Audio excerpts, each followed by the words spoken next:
हाँ जी, तो भैया आज हम डिस्कस करने वाले हैं सीए फाइनल डीटी सितंबर 25 के लिए आईसीआई का रिलीज किया हुआ एमटीपी 1। सर कैसा है ये एमटीपी? क्या नए क्वेश्चंस पूछे गए हैं? अगर सर हम अटेम्प्ट करना चाहें तो करना चाहिए क्या? सर मैंने तो अटेम्प्ट कर लिया, लेकिन मेरे कितने मार्क्स आने चाहिए इसमें? सर क्या एमटीपी पूरा सही, कुछ गलती नहीं है? जानते हैं सारी बातें आज की इस वीडियो में। अगर चैनल पे नए हैं तो पहले तो वीडियो को लाइक करो एंड चैनल को सब्सक्राइब करो, क्योंकि your like and your subscription gives me a lot of motivation. सबसे पहला सर एमटीपी आया कैसा है? MTP is a good MTP. अगर मुझसे पूछा ना कैसा एमटीपी है, ओवरऑल अगर मुझसे पूछो ना, इट इज गुड एमटीपी। आप प्रैक्टिस करना चाहते हो, आपको प्रैक्टिस करने के लिए बहुत अच्छा है। Sir how is it? Questions क्या नए आए क्या?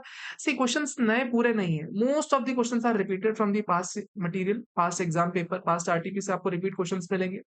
एमसीक्यूज में कुछ क्वेश्चन इसने अमेंडमेंट के पूछ रखे, इसके अलावा लास्ट में जो बेस इरोजन प्रॉफिट शिफ्टिंग के नए क्वेश्चंस पूछ रहा है वो पुराने क्वेश्चंस, वो लास्ट चैप्टर्स के इंटरनेशनल टैक्सेशन के नहीं पूछ रहा, लेकिन सर कुछ कुछ क्वेश्चंस वो उसने नए पूछे हैं। ओवरऑल अगर आप देखोगे तो paper is similar.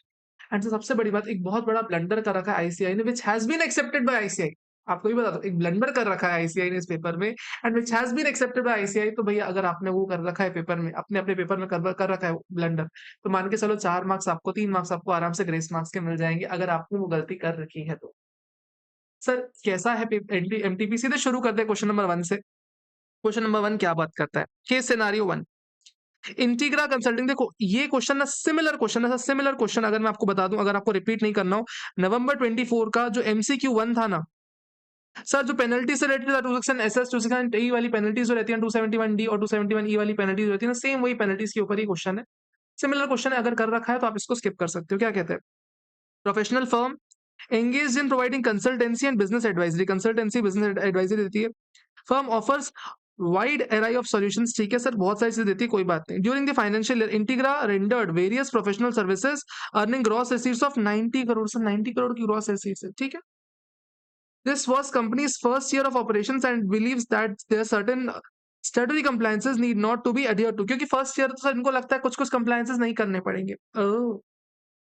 Additionally during the year due to pressing the business exigencies, यानी सर इमरजेंसी के कारण कंपनी ने सर कुछ लोन ले रखे हैं वेरियस वेंडर से। छी छी छी छी छी छी छी सर कैश लोन ले रखा है, कैश लोन 28 लाख रुपीज का कैश लोन संतोष से ले रखा है। सर 20,000 के ऊपर कभी भी लोन लेते हो, कैश में लेते हो सर, उसमें पेनल्टी लग जाती है sir. This is penalty sir, इस पर पेनल्टी लग जाएगी सर। किस सेक्शन में?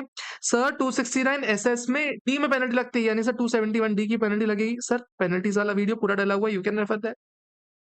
सर कमल से 27,000 का ले रखा है, यानी सर 27,000 पे भी पेनल्टी लग जाएगी सर, लग जाएगी, कोई दिक्कत नहीं। 16,000 अजय से ले रखा है सर, इसमें पेनल्टी नहीं लगेगी, 20,000 से कम का है। इसके अलावा सर रीपेमेंट कर रखा है सर, 15,000 का संतोष को रीपेमेंट कर रखा है सर, 20,000 रुपीज ले रखा है, कब? 15 जून में। और रीपेमेंट कब कर रहे हैं? जुलाई में रीपेमेंट कर रहे हैं। सर आउटस्टैंडिंग बैलेंस क्या 20,000 के ऊपर है? यस सर, आउटस्टैंडिंग बैलेंस तो 28 लाख रुपीज है, तो भैया any repayment will attract penalty, तो भैया यहाँ पे 15,000 पे पेनल्टी लगेगी लगेगी।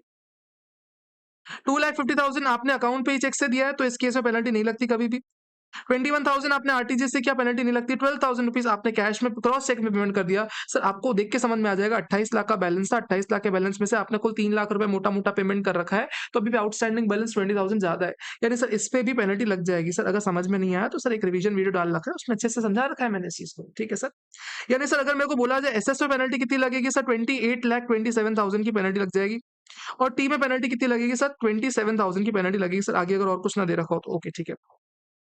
इंटीग्रा Consulting has also received 2 lakh rupees from services rendered to Soham through Pure sir, and also received cash 90,000 rupees for her services to rendered Manoj sir। Manoj से 90,000 लिया, लेकिन सोहन से 2 लाख ले लिया सर। 2 लाख नहीं लेना चाहिए था, एसटी का नॉन कंप्लायंस है।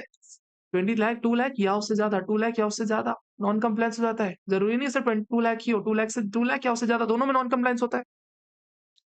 Furthermore, Integra consultancy does not have any, अच्छा, does not know about the applicability of tax audit. Sir tax audit लगेगा कि नहीं लगेगा सर? 90 करोड़ का अगर रिसीट्स कर रहे हो, कौन भगवान आके तुमको बोलेगा कि टैक्स ऑडिट मत करवाओ? कौन सा भगवान आके बोलेगा? सर आपको करवाना ही पड़ेगा, no no no doubt whatsoever. What is the amount of penalty leviable under section 269 SS? Sir cash loan लेते time sir penalty 23 sir 2843 sir ये नहीं लग रहा, 2847 सर सही लग रहा है अपने को, 16 सर नहीं, 28 नहीं सर, ऑप्शन नंबर भी अपने को सही लग रहा है, ऑप्शन नंबर भी आंसर बनना चाहिए। सर रीपेमेंट संतोष को रीपेमेंट करने में कितनी पेनल्टी निकाली थी हमने? संतोष को रीपेमेंट करने में पेनल्टी लगा निकाल लगी है सर 15 और 12। सर हमने एक चीज आपको बता रखी है, ध्यान देना, लोन रिपेमेंट करते टाइम कैश अमाउंट नहीं देखना पड़ता, अपने को ये देखना पड़ता है कि भाई आउटस्टैंडिंग बैलेंस कितना है। आउटस्टैंडिंग बैलेंस अगर आपका 20,000 से ऊपर है तो any repayment in cash will attract penalty. यानी सर यहाँ पे 27,27,000 का रिपेमेंट है तो 27,000 की आपकी पेनल्टी लग जाएगी, ऑप्शन नंबर ए हो जाता है। ठीक है, ओके सर।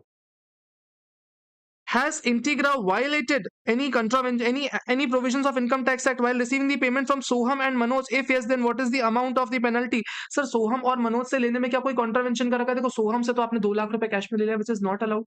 मनोज से 90,000 ले लिया सर, इट इज अलाउड। आप बिजनेस के लिए 90,000 रुपीज ले सकते हो सर, ले सकते हो सर, बिजनेस ही है ना। हाँ सर बिजनेस के लिए ले रहा है, ठीक है सर। यस एसटी में कॉन्ट्रावेंशन कर रखा है सोहम में, लेकिन मनोज के केस में नहीं है पेनल्टी सर, सीम्स करेक्ट, लेकिन देखते हैं। यस सोहम के केस में और सर मनोज के केस में, सर मनोज के केस में पेनल्टी नहीं लगनी चाहिए। यस एसयू, सर एसयू तो सिर्फ कैश रिसीट्स की बात करता है, नो वायलेशन सर, ये भी गलत है, ऑप्शन नंबर ए अपने को सही लग रहा है, ऑप्शन नंबर ए सही लग रहा है, ठीक है sir. Sir what is the time limit for filing tax audit report and what is the amount of penalty leviable अगर कंपनी ऑडिट रिपोर्ट नहीं करवाती? तो देखो नॉर्मली ऑडिट की ड्यू डेट कौन सी होती है सर? ऑडिट की ड्यू डेट कहीं ऐसा तो नहीं कहा इंटरनेशनल ट्रांजेक्शन है, तो नॉर्मली क्या हो जाएगा इसमें ऑडिट की डेट हमारे लिए सर 30th सितंबर हो जानी चाहिए, 30th सितंबर हमारे लिए ऑडिट होनी चाहिए। तो भैया ऑप्शन नंबर बी और यहाँ पे डी तो यहीं खत्म हो गए, बी और डी तो यहीं खत्म हो गए। सर पेनल्टी कितनी लगती है sir? 0.5% of the turnover sir, 90 crore का 0.5% नथिंग 45 लाख होता है, और sir 1.5 lakh which ever is lower. Sir रटवाई है मैंने पेनल्टीज आप लोग को, ठीक है सर, ऑप्शन नंबर सी अपने को सही आ रहा है सर। कोई बहुत मुश्किल क्वेश्चन था क्या? बनता था सर, ये बनता था, इसमें कोई गलती नहीं थी। Case scenario 2, this is Vandana a Indian citizen and non resident of India. Can I simply से कि सर नॉन रेसिडेंट है प्लस इंडियन सिटीजन है, तो इसको मैं प्यार से प्रेम मोहब्बत से एनआरआई बोल दूं? हाँ सर एनआरआई बोल दूं। यानी सर क्या ऐसा बोल सकता हूँ 115 सी से लेके 115 आई तक के प्रोविजन लगेंगे? यस सर, बड़े आराम से कह सकते हो सर। डिविडेंड ग्रॉस रिसीव हो रहा है इंडियन कंपनी से, सर अगर कभी भी इंडियन कंपनी से, देखो एनआरआई टैक्सेशन में फरना ध्यान क्या देना होता है? फॉरेक्स एसेट्स को, फॉरेक्स एसेट्स को ढूंढना पड़ता है सर। 4 एसेट्स फॉरेक्स एसेट होते हैं सर शेयर्स में, सर पब्लिक कंपनी हो या प्राइवेट कंपनी हो सर, दोनों ही केसेस के शेयर्स फॉरेक्स एसेट होते हैं। डिबेंचर्स, डिपॉजिट सर दोनों ही पब्लिक कंपनी की होनी चाहिए तो फॉरेक्स एसेट होते हैं, और sir municipal securities and government securities sir, इनके जो सिक्योरिटीज होती है सर ये फॉरेक्स एसेट्स होते हैं। इन फॉरेक्स एसेट पे जो इनकम होती है सर वो 20% टैक्सेबल होती है। इन फॉरेक्स एसेट पे जो कैपिटल गेन होता है सर ये 10% before budget, 12.5% after budget taxable होता है।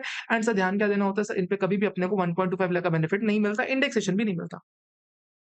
यानी सर डिविडेंड कभी भी रिसीव हो रहा है, it is a kind of income of forex asset. यानी सर इस पे टैक्स कितना लगेगा सर? 20% से टैक्स लगेगा इंडिया में, प्लस यहाँ पे कोई डिडक्शन अलाउ नहीं होता है, डिडक्शन अलाउ नहीं होता है सर, ठीक है। Interest on debentures sir, interest on debentures subscribe in convertible foreign exchange sir, convertible foreign exchange sir, convertible foreign exchange sir, debentures किस कंपनी के देखना? Debentures sir Videocon private limited के हैं सर, यानी डिवेंचर्स पब्लिक कंपनी के नहीं है, debentures public company के नहीं है। यानी क्या इसको फॉरेक्स एसेट बोल लूं सर? फॉरेक्स एसेट नहीं बोलेंगे, फॉरेक्स एसेट नहीं बोलेंगे, फॉरेक्स एसेट नहीं बोलेंगे। यानी सर क्या मैं इसको बोल सकता हूँ इस पे एनआरआई टैक्सेशन वाले प्रोविजन नहीं लगने वाले? यस सर एनआरआई टैक्सेशन वाले प्रोविजन इसमें नहीं लगने वाले।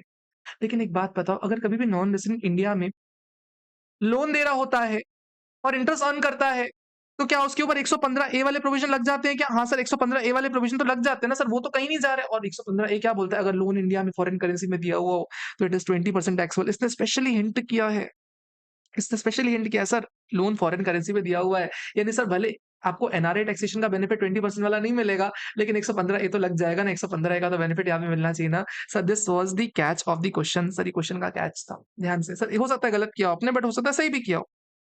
Sir she incurred interest on loan taken for purchase of shares, sir shares purchase करने के लिए उसने इंटरेस्ट पे कर रखा है, डिपॉजिट्स पे करने के लिए सर उसने इंटरेस्ट पे कर रखा है, सर उसके लिए खर्चा पे कर रखा है 45,000 और 55,000। सर आपने शेयर्स पे करने के लिए खर्चा पे कर रखा हो सर, अलाउड नहीं होगा, क्योंकि सर ये स्पेशल इट्स टैक्सेबल है। डिबेंचर्स अर्न करने के लिए, सॉरी डिबेंचर्स बाय करने के लिए अगर आपने लोन ले रखा हो सर, डिबेंचर्स का इंटरेस्ट 115 ए के अकॉर्डिंग टैक्सेबल है, तो इसके अगेंस्ट भी कोई खर्चा नहीं मिलने वाला सर, दोनों ही खर्चे पूरी तरह से इररिलेवेंट है। सर जस्ट इमेजिन अगर आपने इसको स्लैब रेट से करवा दिया होता, मान लो सर आपने पॉइंट नंबर 2 डिबेंचर्स का इंटरेस्ट स्लैब रेट से करवा दिया होता, सर आपको खर्चा अलाउ होता ही नहीं फिर इस केस में, खर्चा अलाउ करवा देते आप। तो देखो ध्यान देना, छोटी सी बात है लेकिन अपने आप को परेशान कर सकती है, ठीक है? परेशान कर सकती है। सर ये जो इंटरेस्ट है ना सर, इंटरेस्ट स्लैब रेट से नहीं टैक्सेबल होगा, 20% टैक्सेबल होगा। क्यों? क्योंकि भैया है तो अल्टीमेटली इंडिया में लोन आया ना, और फॉरेन करेंसी में आया ना, तो भैया 115 एक का तो बेनिफिट मिल जाएगा, भले एनआरआई टैक्सेशन वाला नहीं मिले। Sir we got this point. 15 March 2025 को उसने डिबेंचर सोल्ड किए जार्गन लिमिटेड के। सर जार्गन लिमिटेड के डिबेंचर सेल किए sir. Jargon is public company, public company का अगर डिबेंचर सेल करते हो it is a forex asset, तो फॉरेक्स एसेट पे जो कैपिटल गेन होता है सर ये स्पेशल रेट से कैलकुलेट होता है। ओके सर 10% से या 12.5% से टैक्सेबल होगा। सर सेल कितने की है sir? Full value of consideration is 22,75,000। Subscribe in foreign currency, ठीक है चलो कोई बात नहीं। 10 जून 2006 को सर 7,85,000 में खरीदे थे और कमीशन पे करी 8,000 रुपए, यानी सर ट्रांसफर एक्सपेंसेस 8,000, यानी सर 22,67,000 रुपीज सर मेरी नेट कंसिडरेशन होती है। सर ध्यान देना, नेट कंसिडरेशन हमेशा लेना कैलकुलेशन के लिए, हमेशा फुल वैल्यू ऑफ कंसिडरेशन नहीं लेते, नेट लेते हैं। Minus sir cost of acquisition कितनी थी सर? 785 की कॉस्ट ऑफ एक्विजिशन थी, माइनस कर दिया हमने। कैपिटल गेन कितना आ गया? 22,67,000 माइनस 785, 1482। सर एग्जामेशन मिलेगी यहाँ पे, कहता है उसने री इन्वेस्ट कर दिया sir 840 in the listed shares of company. Sir forex बेच के फॉरेक्स खरीद लेना, यानी सर एग्जामेशन 115 एफ वाला। कितना एग्जामेशन मिलता है sir? 1482 divided by net consideration कितनी थी? 2267 मल्टीप्लाइड बाय सर नया नया एसेट कितने खरीदा? 840। सर कितना कितना एग्जामेशन मिलेगा? Divided by 2267, 549,131, 1482 sir 932,868। सर आपसे कहीं ना कहीं क्वेश्चन में पूछेगा ही पूछेगा, ये पूछेगा ही पूछेगा 932,868। सर कहीं ना कहीं पूछेगा ही पूछेगा, एक बार देखना ये पूछेगा ही पूछेगा। देखो फोर्थ क्वेश्चन पूछा, फर्स्ट प्रोवाइजो का बेनिफिट को आपको इग्नोर करना है, कैपिटल गेन बताना है 932,868। सर एट्थ वाले का ऑप्शन नंबर बी आपका आंसर आ गया, एट्थ वाला डायरेक्टली हो गया। पूछ रहा है सर डिविडेंड की टैक्सेबिलिटी वंदना के हाथ में बताओ। सर अगर कभी भी एनआरआई को फॉरेक्स एसेट पे अगर डिविडेंड अर्न होता है तो 20% टैक्सेबल होती है, नो डिडक्शन अलाउ। तो टैक्सेबल कितना होगा? 185 at the rate 20%, 185 at the rate 20%। Sir 185 at the rate 20%, sir 185 होगा अपना, तो ये दो गलत है।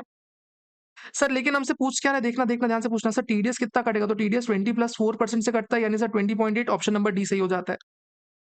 Question number 6 sir for the purpose of this MCQ, sir इस एमसीक्यू के लिए बताओ अगर वंदना रेसिडेंट होती तो कितना टीडीएस डिडक्ट होता? सर 185 का उसका डिविडेंड है। इसके अगेंस्ट में सर सेक्शन 57 का एक डिडक्शन अलाउ होता है। सेक्शन 57 का कहता है 20% of dividend 185, which is nothing but sir 37,000। और सर 45,000 का जितना आपने इंटरेस्ट पे कर रखा है विच एवर इज लोअर, तो 37,000 आपको अलाउ हो जाता, यानी सर यहाँ पे आपको कितना टैक्सेबल होता? सर 148 टैक्सेबल हो जाता, 148 टैक्सेबल हो जाता, 140 टैक्सेबल होगा। एंड सर इंडिया में कभी भी अगर डिविडेंड मिलता है तो टीडीएस कितना कटता है? सर इंडिया में डिविडेंड पे टीडीएस कटता है 10% से एट द रेट 194, सेक्शन 194 में। यानी सर टीडीएस कितना कटेगा? 10%। तो ऑप्शन ए और बी में से सही है, ऑप्शन ए गलत है, ऑप्शन बी सही हो जाता है हमारा, यानी सर हमारा 6 भी हो गया। What is the amount of interest on debentures taxable in the hands of Vandana and at what rate? Sir interest on debentures taxable होगा सर 115 ए में, 115 ए में टैक्सेबल होगा। तो इस केस में कितना टैक्स रेट आएगा सर? 20% आएगा, यानी सर स्लैब रेट वाले सारे गलत हो गए। और सर क्योंकि 115 ए में तो खर्चे अलाउ होंगे नहीं, तो इसलिए सी ऑप्शन में गलत हो गया, ऑप्शन नंबर ए सही हो जाता है। डी तो हम पहले ही निकाल चुके थे। क्या यहां तक क्लियर हो जाता है?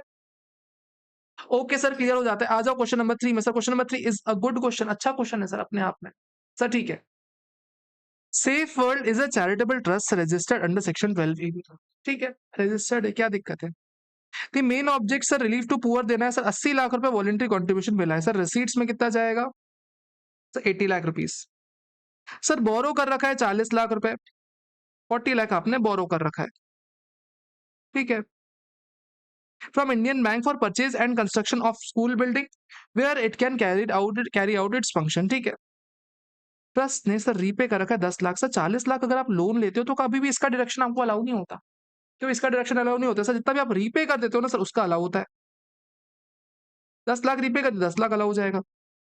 अब sir trust has incurred revenue expenditure, application में क्या कर रखा है इसने, देखना सबसे पहले सर 17 लाख का आपने रेवेन्यू एक्सपेंडिचर कर रखा है।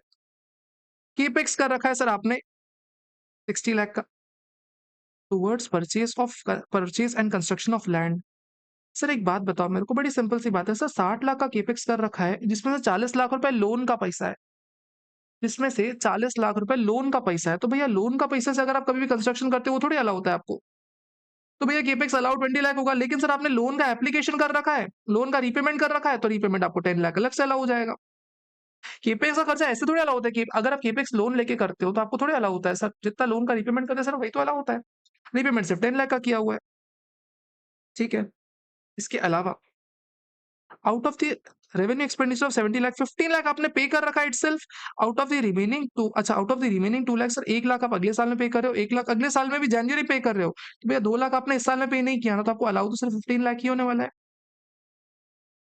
During previous year the trust has also paid 3 lakh toward revenue expenditure and 1 lakh toward revenue expenditure पिछले साल का। देखो 3 लाख पिछले साल का खर्चा पे कर रहे हैं और 1 लाख उसके पिछले साल का खर्चा पे कर रहे हैं। सर जिन सालों में खर्चा इनकर किया था उस साल में तो डिसअलाउ हो गया होगा, उस साल में एप्लीकेशन नहीं मिला होगा, इस साल पे करें इस साल मिल जाएगा, यानी सर एप्लीकेशन आपको प्रायर पीरियड का 4 लाख का भी मिल जाएगा। Trust also received 30 lakh by the way of corpus. Sir 30 lakh rupees corpus में आपको मिला हुआ है during previous 24-25, out of which it deposited sir 25 lakh आपने कॉर्पस का आपने सेफ इन्वेस्टमेंट में जमा करवा दिया। 5 लाख रुपए का आपने कॉर्पस से, अच्छा 5 लाख रुपए सर अभी तक आपने इन्वेस्ट नहीं किया है, सर इन्वेस्ट नहीं किया है, इन्वेस्टमेंट नहीं किया आपने। सर कहाँ जाना चाहिए? 115 बीबीआई में जाना चाहिए। Out of which 15 lakh deposit कर दिया।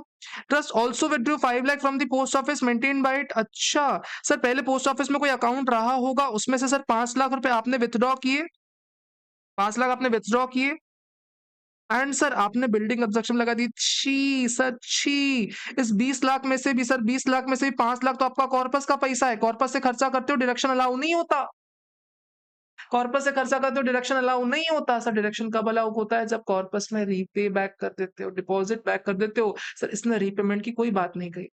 कॉर्पस डोनेशन मिलना does not amount to repayment. Sir जो 30 लाख का कॉर्पस डोनेशन मिला इसका मतलब ये नहीं कि रीपे हो गया, आपको डिपॉजिट बैक करना पड़ता है कॉर्पस में। आपको डिपॉजिट बैक जब तक नहीं लिखा मिलेगा तब तक ये 5 लाख रुपए आपका डिडक्शन नहीं मिलेगा, इसका एप्लीकेशन नहीं मिलने वाला। ट्रस्ट ने डोनेट कर रखा है एक एड केयर को, another trust 12 AB main object relief to poor है सर 12 लाख रुपए का, ठीक है सर।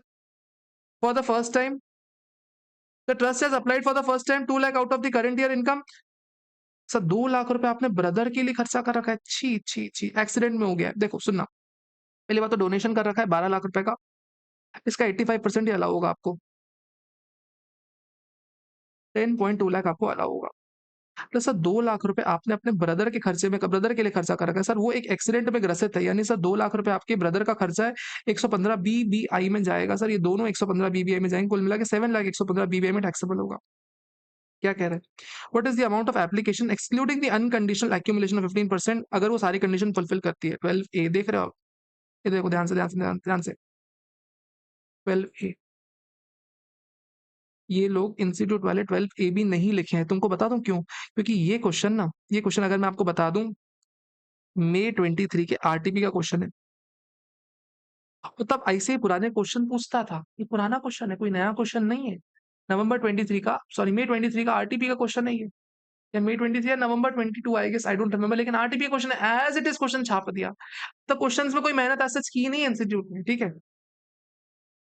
सर कितना अप्लाई अलाउ होगा? सर कितना एप्लीकेशन अलाउ होगा? सर 15 लाख अलाउ हो जाएगा, यहाँ 15 लाख 10 लाख 40 लाख होता है, 44 प्लस 54.2 सर 54.2 लाख अलाउ होना चाहिए सर। क्वेश्चन नंबर 9 का आंसर 54.2, 9 का आंसर नंबर बनता है बी। सर ट्रस्ट को अगर अपने बुक्स ऑफ अकाउंट्स ऑडिटेड नहीं होते हैं, सर अगर कभी भी कोई ट्रस्ट 12 एबी में रजिस्टर्ड नहीं होता है, 12 एबी में रजिस्टर्ड नहीं होता, तो अगर वो ऑडिट नहीं करवाता तो उसके सर एग्जामिशंस ले लिए जाते हैं, एग्जामिशंस ले लिए जाते हैं। सर कोई डिडक्शन नहीं मिलेगा। अरे यार डिडक्शन थोड़ी रोके जाते हैं सर, कुछ कुछ एग्जामिशंस रोकते हैं सर, कॉर्पस एग्जाम नहीं करवाएंगे आपका, आपको लोन का एप्लीकेशन वाला नहीं देते डिडक्शन, उसके अलावा डोनेशन करते उसका डिडक्शन नहीं देते सर। ये सब बेसिक बेसिक एग्जामिशंस नहीं मिलते। कैपिटल एक्सपेंडिचर कैपिटल डिडक्शन आपको नहीं मिलता सर, उसके अलावा कंस्ट्रक्शन ठीक है ये नहीं मिलेगा, डोनेशन नहीं मिलेगा सर, ये भी ठीक है। दोनों कैपिटल एक्सपेंडिचर डोनेशन नहीं मिलेगा सर। ऑप्शन नंबर डी सबसे अप्रोप्रिएट लग रहा है, ऑप्शन नंबर डी सबसे अप्रोप्रिएट यहाँ इस केस में लग रहा है। सर 115 बीबीआई में कितना टैक्सेबल होगा? सर 115 बीबीआई में my humble submission is 7 lakh होना चाहिए, क्योंकि 5 लाख आपने कॉर्पस का जमा नहीं करवाया, प्लस 2 लाख अपने भाई के लिए खर्चा करवा दिया, तो 7 लाख होना चाहिए। और ए ट्रस्ट तूने डिसऑनेस्टी की तो 100% पेनल्टी भरो सर। अगर कोई ट्रस्ट स्पेसिफाइड वायलेशन करता है, स्पेसिफाइड वायलेशन मतलब अपने किसी रिलेटेड पार्टी का बेनिफिट करवा दिया, 2 लाख रुपए आपने रिलेटेड पार्टी का बेनिफिट करवाया, तो 100% फर्स्ट वायलेशन में पेनल्टी लगती है, सब्सिक्वेंट वायलेशन में 200% लगती है। तो भैया it is just first violation ना, बोल दिया फर्स्ट टाइम अप्लाई किया हुआ है, तो भैया 1 लाख 2 लाख रुपए टैक्सेबल होगा। क्वेश्चन नंबर 12 में आंसर नंबर ए बन जाता है। Sir it was a good question, नहीं किया हुआ होगा गलत हो जाएगा सर, लेकिन अच्छा, इसी कारण मैंने बोला MCQs were good. RF Textiles Private Limited is a manufacturing company engaged in production and export of high quality textile and leather. Export कर रहे हैं। कमेंस कर दी ऑपरेशंस इन अप्रैल 2023। ठीक है। During the first year of operation it experience growth and significant turnover. Sir बढ़िया growth, बढ़िया turnover हो गया। While preparing the statutory review in January 2025, the management of RF Textile find that उसने TDS, it failed to deduct TDS at source 52 lakh रुपए in the first quarter and it fail to collect TCS. Sir TDS काटना भी भूल गए, collect करना भूल गए, to avoid prosecution, इनके अगेंस्ट मुकदमा ना हो जाए, मुकदमा ना हो जाए। कंपनी की लीगल टीम ने एडवाइस किया कि आप एक कंसोलिडेटेड एप्लीकेशन कर दो। सर कंसोलिडेटेड एप्लीकेशन कर दो for compounding. Sir consolidated application की फीस लगती है 50,000 रुपए, और जितना भी कंपाउंड रेट होता है उसका 1x आपको पे करना पड़ता है। Consolidated application covering defaults, single default duly filed sir 22 जनवरी 2025 को, सर यानी न्यू गाइडलाइंस के अंडर फाइल किया होगा। एप्लीकेशन फीस कितनी पे करनी पड़ेगी? सर 50,000 लगती है। Global link trading private limited 1.8 crore withdraw किए in cash in the current account sir, with from national bank India. Sir national bank से विदड्रॉ किए हैं। Sir this is also amendment, मैं बता दे रहा हूं। During financial year 24-25 the last cash withdrawal 30 lakh rupees का था। 1.8 करोड़ विदड्रॉ किए साल भर में। लास्ट विड्रॉवल 30 लाख रुपीस का था। In the same financial year sir, अच्छा in the same financial year official diplomatic mission of Canada duly approved by the Ministry of External Affairs, Government of India withdraw 2 crore in cash from National Bank in the December and its official activities.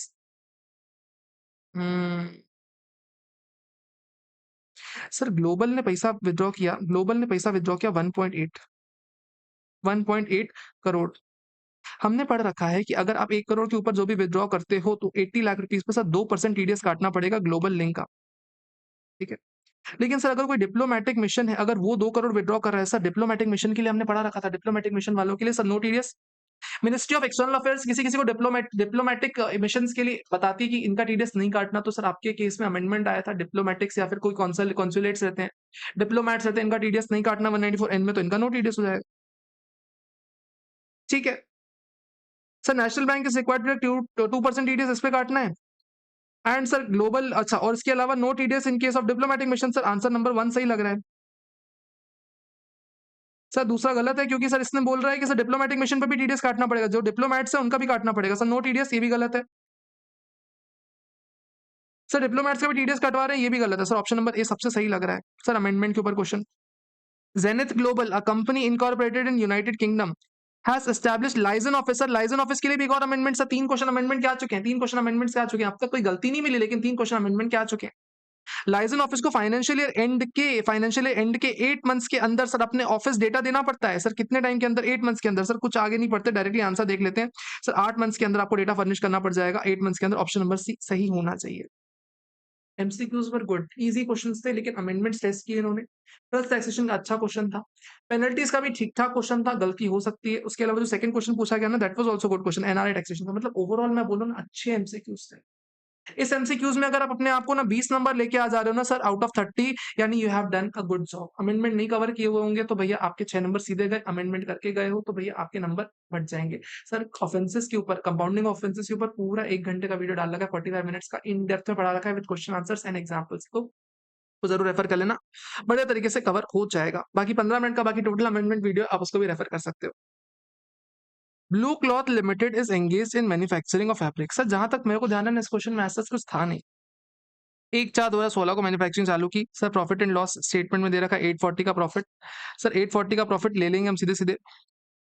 Sir अगर इसमें बोला है company has provided 18 lakh rupees fairly estimated and payable with reasonable certainty to workers on agreement entered with the workers union periodical wage revision once in 3 years. Sir हर 3 साल में veg repayment revise करते हैं, हर 3 साल में वेजेस बढ़ाते हैं हम इनकी। तो भैया ऐसा एग्रीमेंट है, हमको पे करना ही करना पड़ेगा सर। ऐसा आईसीडीएस 10 भी अलाउ करता है, आईसीडीएस 10 अलाउ करता है कि आप इसको ले सकते हो, यानी सर इस पॉइंट को इग्नोर करेंगे। Expense 4.5 lakh rupees foreign travel of 2 directors for a collaboration agreement of a foreign company for a new hotel project to be set up. Negotiation succeed नहीं हुए, project abandon कर दिया गया। Sir project abandon हो गया है। और sir existing है क्या? देखो कह रहा है होटल चालू कर रहे हो, आपका अभी एग्जिस्टिंग काम फैब्रिक्स का है, आपका एग्जिस्टिंग काम फैब्रिक्स का, आप होटल का काम करने जा रहे हो सर, अबैंडन हो गया सर, डिसअलाउड होगा। काय को दिमाग लगाना sir. Depreciation charge on useful life as per Companies Act, sir सीधे सीधे 43 लाख ऐड कर दोगे। सर कंपनी का एक डेटा था 29 लाख रुपीस, इंसॉल्वेंट हो गया सर, राइट ऑफ कर दिया सर, राइट ऑफ कर दिया तो क्या करेंगे सर? इग्नोर ही तो करेंगे। Long term capital gain 62 lakh rupees, listed equity shares पे सर, हटाओ यहां से, पहले तो हटाओ यहां से। ये कहां जाएगा सर? कैपिटल गेन में जाएगा 62 लाख रुपीस। इस पे हैशटैग बना रहा हूं, इसका कंप्यूटेशन वापस करना पड़ सकता है। Provision for gratuity actual valuation के बेसिस पे, एक्चुअल ग्रेचुइटी पेड 280 है, यानी सर 440 प्रोविजन है माइनस 280, यानी सर डिसअलाउ कितनी होगी सर? 160 डिसअलाउ होगी सर, 160 नेट में जो आपकी है वो डिसअलाउ हो जाएगी। Industrial power tariff concession sir 9.15 lakh है, received from Maharashtra state government, credited to statement of profit and loss. Sir कभी भी अगर आपको टैरिफ कंसेशन मिलता है, पावर पे टैरिफ कंसेशन मिलता है sir, it is allowed expenditure, it is allowed. As such sir disallowed नहीं होता, सेक्शन 28 अपने को बोलता है ये टैक्सेबल करवाना ही करना पड़ेगा। It is income, sorry it is income, section 28 बोलता है इट इज टैक्सेबल, तो भैया इस पॉइंट को इग्नोर कर लो। सर 21 लाख रुपए का लॉस है डिस्ट्रक्शन ऑफ फायर में, वर्थ 32 लाख की मशीनरी थी सर, शॉर्ट सर्किट हुआ था, 5.5 लाख रुपीस स्क्रैप वैल्यू मिली है, इंश्योरेंस कंपनी ने एडमिट नहीं किया क्लेम। सर कभी भी अगर कोई भी लॉस होता है, इनकम टैक्स में उस लॉस का डिडक्शन नहीं मिलता। जो कोई भी लॉस होता है सर, उसका सारा का सारा सेट ऑफ होता है हमारा डब्ल्यूडीबी से होता है, अपने को इसमें कोई भी चीज अलग से नहीं करनी पड़ती। पीएनएल में कोई लॉस, कोई स्क्रैप वैल्यू, कुछ भी टैक्सेबिलिटी, कुछ भी डिडक्शन नहीं मिलता। तो भैया पहले तो 21 लाख का लॉस एड 21 लाख का लॉस एड बैक करूंगा, और 5.5 लाख का जो मैंने इनकम क्रेडिट कर रखी है on receipt of scrap value, उसको माइनस कर दूंगा। Sir normal depreciation as per income tax act 78 lakh का है सर, डेप्रिसिएशन नॉर्मल वाला आप माइनस कर दो, बहुत सिंपल सा रहता है, कोई दिक्कत नहीं। सर कहता है लेकिन स्क्रैप का जो एडजस्टमेंट है उसको इग्नोर करो। सर याद करो सर, आपकी कुछ डब्ल्यूडीबी रही होगी, उसमें सर 21 लाख रुपए, अच्छा उसमें कुछ माइनस आपने किया नहीं, लेकिन सर स्क्रैप ऐड करना पड़ता है 5.5 लाख, तो अपने को 5.5 लाख पे एक्स्ट्रा डेप्रिसिएशन वगैरह कुछ मिल जाता है, 5.5 लाख पे कुछ एक्स्ट्रा डेप्रिसिएशन मिल जाता है। तो सर डेप्रिसिएशन इस पे नहीं लेना अपने को, कह रहा है सब कुछ इग्नोर करो, सब कुछ इग्नोर करो, स्क्रैप वाले ट्रांजेक्शन को ही पूरा इग्नोर करो, कर देंगे।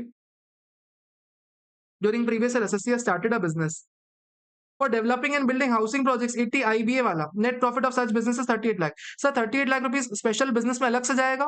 देखो सर ये प्रॉफिट यहाँ पे इंक्लूडेड नहीं है, ये आपके रेगुलर प्रॉफिट में इंक्लूडेड नहीं है। क्यों इंक्लूडेड नहीं है भैया? क्योंकि ये स्पेशल बिजनेस का पार्ट नहीं है, ये एडिशनल इन्फॉर्मेशन में दे रखा है। सॉरी 38 लाख का प्रॉफिट जाएगा। ड्यूरिंग प्रीवियस ईयर एसएससी ने 12 लाख रुपए और अर्न कर रखे हैं, किस चीज का? सर वर्क्स कॉन्ट्रैक्ट में। सर वर्क्स कॉन्ट्रैक्ट में 80 आईबीए नहीं मिलता है, वर्क्स कॉन्ट्रैक्ट में कभी भी 80 आईबीए नहीं मिलता है सर। फुल फ्लेजेड बिजनेस में इस पे 80 आईबीए मिलेगा, वर्क्स कॉन्ट्रैक्ट पे कभी नहीं मिलेगा। सर नोटिफाइड प्रोजेक्ट है सर, डिडक्शन कितना मिलेगा? डिडक्शन 80 आईबीए का सर 38 लाख रुपीस का आपको मिलने वाला है।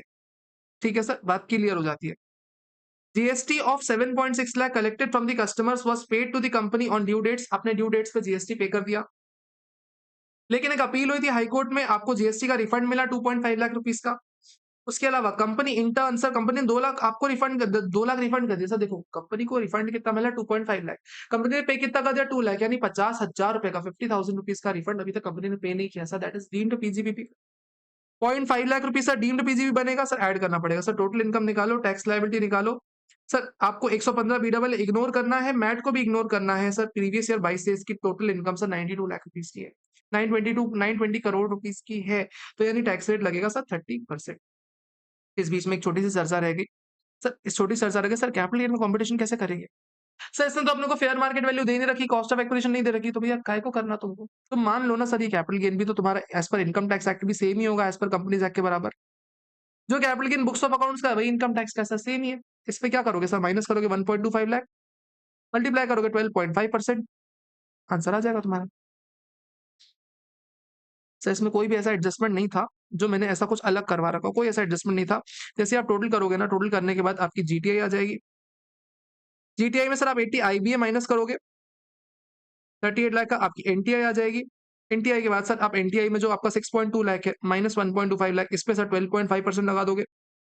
बाकी बैलेंस पे आप सर 30% लगा दोगे। सर कुल मिला के आपके ऊपर सरचार्ज भी लगेगा, जहां तक मेरे को समझ में आ रहा है 840 लाख की इनकम है तो आपके ऊपर 7 या 10% का सरचार्ज लगेगा। एज द केस में भी 7 या 10%, 7 या 12% का सरचार्ज लगेगा। आई गेस इनकम इसकी बहुत ज्यादा तो बड़ी नहीं है, तो मेरे अकॉर्डिंग सर इस पे 7% का सरचार्ज भी ऐड होना चाहिए। Let's check that answer. Sir आप एडजस्टमेंट चेक कर सकते हो, एडजस्टमेंट बिल्कुल सही है। यस, 30% टैक्स लगेगा प्लस 7% सरचार्ज लगेगा। आपकी टोटल इनकम आ रही 997 की। आप चेक करोगे फिगर्स आपको सेम टू सेम मिलेंगे। सर ठीक है। अब सर ये क्वेश्चन में ऐसे ही गलत कर गया, ऐसे ही गलत कर गया। क्वेश्चन नंबर 2 में ऐसे ने गलती कर दी, ब्लंडर कर दिया सर। और सर उस ब्लंडर के लिए मैंने बात भी की ऐसे से, और ऐसे ने बोला हम आपकी बात मानते हैं सर, मानते हैं। अब आपके पास जो आपको आंसर मिलेगा आज रात तक हम उसको अमेंड करके कोरिजेंडम डाल देंगे, प्लस आंसर भी अपडेट कर देंगे। अरे लेकिन जिसने पहले 10 दिन में आंसर कर लिए इसको, उसका क्या? जिसने गलत पेपर उठा लिया और उसने कर लिया, उसका क्या? ऐसे ने कहा कोई बात नहीं, बच्चा समझदार है, बच्चे को पता होता है प्रोविजन, वो गलती क्यों ही करेगा, और वैसे मॉक टेस्ट पेपर है। अरे ये क्या बात होती है? ऐसी ही गलती एग्जाम पेपर में नहीं हो सकती क्या? क्या कर, अगर आपके सामने कभी ऐसा पेपर आता है ना, लिटरली मैं बता सकता हूँ, आप सिर्फ हाथ खड़े कर सकते हो और कुछ नहीं कर सकते। आईसीए को मजबूरन 4 मार्क्स 3 मार्क्स ग्रेस के देने पड़ जाएंगे अगर आपके सारे स्टेप्स सही है। बाकी इस क्वेश्चन में एक छोटी सी गड़बड़ कर रखी है, I will tell you what. Sir profit and loss account of Disha Darpan private limited, अच्छा पार्टनरशिप फर्म, 95 लाख का है। After crediting and debiting the following items. Interest on capital 975 का है, 975 है सर, कितना दे रखा है? 13% दे रखा है सर। आपका 1% डिसअलाउ हो जाएगा, 12% ही अलाउ होता है। 75,000 आपका डिसअलाउ हो जाएगा, एड बैक करना पड़ेगा। Interest on loan taken from one partner, sir partner का लोन है 255 है सर, 17 से दे रखा है, आपको अलाउ सिर्फ होता है 12% से, यानी सर 5% डिसअलाउ हो जाएगा। 75,000 ये भी डिसअलाउ हो जाएगा। Royalty of 5 lakh rupees was paid to partner who is professional script writer to use his books. Sir ये आपका मॉड्यूल का ही क्वेश्चन है सर, एचआईजी लिमिटेड करके एक क्वेश्चन है सर, एचआईजी सेम क्वेश्चन वही है, कोई चेंज नहीं है इसमें। पर सर देखना, रॉयल्टी 5 लाख रुपए की है सर, ये आपने पे कर रखी, same has been authorised by the partnership deed. Sir कभी भी रॉयल्टी एक होती है ना, तो रॉयल्टी पहले तो एड बैक करते हैं। अगर सर विद इन लिमिट्स के अंदर, आप रेम्यूनरेशन के लिमिट्स के अंदर रॉयल्टी पे कर रहे हो, तो रॉयल्टी भी एक रेम्यूनरेशन का ही पार्ट मानी जाती है। अभी डिसअलाउ करना पड़ेगा, लिमिट निकालेंगे, लिमिट के अंदर पेबल होगा तो हम अलाउ कर देंगे। Depreciation as per books of account sir add करना पड़ेगा 21,218,990, ठीक है sir. A building purchase in year 2021 having WTV as on 1/4/2024 for 37,83,000 was sold on 5/11/2024 for 87 lakh. Okay. The differential amount was credited to block. The building was only asset in the block. Sir एक बात बताओ, 87 lakh minus 37.83, यानी sir 49.17 lakh rupees आपने PNL में डाल रखे हैं, which will be short term capital gain. Sir ये आपका शॉर्ट टर्म कैपिटल गेन बनेगा। सर हटाया क्यों? पीजीबीपी इनकम निकालने के हिसाब से शॉर्ट टर्म कैपिटल गेन हटाना पड़ता है। The firm has 4 partners, only 2 are working. Partnership deed ने ऑथराइज कर रखा है इंटरेस्ट 12 से लेके 16, सर 16 अलाउ नहीं होगा, 12 ही अलाउ होगा। Also remuneration payment to all 4 working partners. Sir ये एडिशनल इन्फॉर्मेशन है, ये एडिशनल इन्फॉर्मेशन है सर, यानी सर इसका हो सकता है इम्पैक्ट दिया हो, नहीं दिया हो। 35,000 आप कितना रेम्यूनरेशन दे रहे हो 4 पार्टनर्स को 12 मंथ्स के हिसाब से, कितना होता है? आपने 16,80,000 रुपीज की रेम्यूनरेशन दे रखी है। Remuneration paid is not debited to PNL, sir आपने डेबिट नहीं कर रखी है, सर डेबिट नहीं कर रखी है। यानी सर वर्किंग पार्टनर्स को अलाउड रेम्यूनरेशन कितनी होगी सर? इसका आधा, सर 2 ही वर्किंग पार्टनर्स है, यानी सर 840 की रेम्यूनरेशन आपने एक्चुअल में पे कर रखी है 2 वर्किंग पार्टनर्स को। It has applied for establishing a unit. Sir ये सब चीज देख के समझ में आ रहा है कि अपने को रेम्यूनरेशन निकल ही आएगा। रेम्यूनरेशन तो निकल ही आएगा। अच्छा नहीं निकलेगा सर, एक बार देखना पड़ेगा। It has applied for a unit in SEZ and the letter for approval, sir इसको बाद में देखेंगे सर, एसईजेड का क्वेश्चन है, बाद में देखेंगे। Out of the amount received from the sale of the building the firm invested 26 lakh rupees on 26 lakh rupees on 30th, sorry 3 May 2025 in 5 year specified bonds of NHI। Sir issue कब होगा bond? Bond issue होगा time पे। नहीं sir, क्या मैं ऐसा कह सकता हूँ क्या कि इसमें अपने को 25 लाख का तो एग्जामेशन मिल जाएगा? 25 लाख का ही था ना? 26 लाख रुपीज का एग्जामेशन मिल जाएगा सेक्शन 54 ईसी का।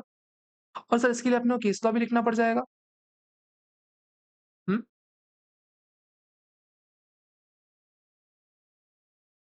Depreciation as per income tax rules 27,000 including depreciation of assets mentioned under E and F. E और एफ को छोड़ के आपका 27,000 का हो रहा है।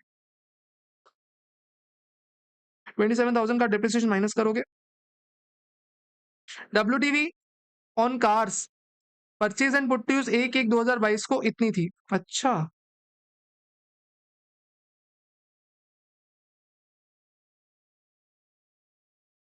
सर ये अलग से क्यों दे रखा है अपने को? क्या करना, अलग से क्यों दे रखा है सर? सीधे 15% ले लो ना इस पे। काय को इतना दिमाग लगाने का?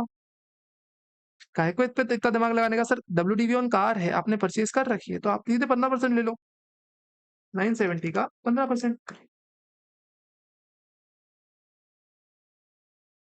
14,145500 सर, इतना आपको कार पे डिप्रेशन मिल जाएगा। सेकंड हैंड प्लांट मशीनरी आप खरीद रहे हो, purchase and put to use कर रहे हो आप, ये यानी सर इस पे आपको 7.5% मिल जाएगा।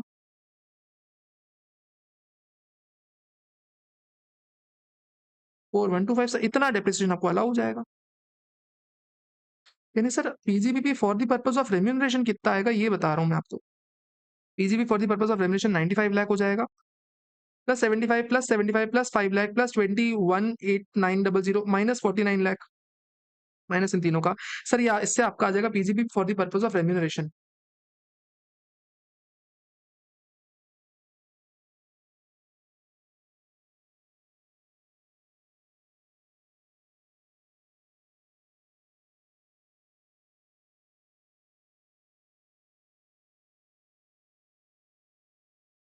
सर 52,75,365, इतना मेरा पीजीबी फॉर रेम्यूनरेशन आ रहा है। एक बार चेक भी कर लेते हैं आंसर को। 52,75,000 रुपीज 365, ठीक है।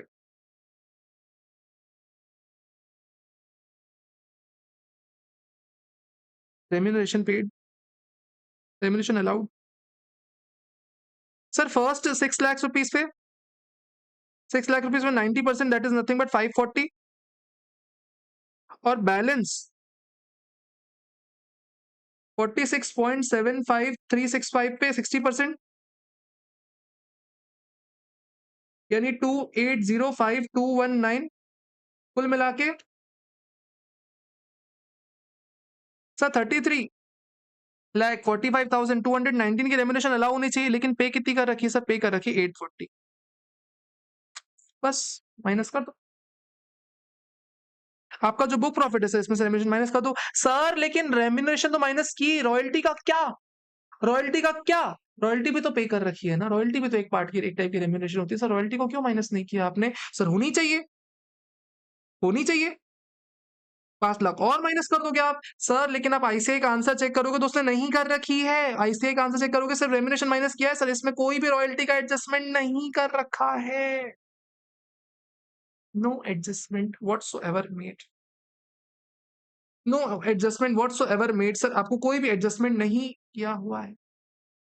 एंड यहाँ ऐसे गलत कर गया, एंड मैंने ऐसे को बोल रखा है, ऐसे अपना आंसर चेंज कर देगा, चिंता मत करो तुम। लेकिन अगर तुमने यहाँ गलती कर रखी और इस कारण से तुम्हारा आंसर गलत हुआ है ना, ऐसे हैज टू अवॉर्ड मार्क्स।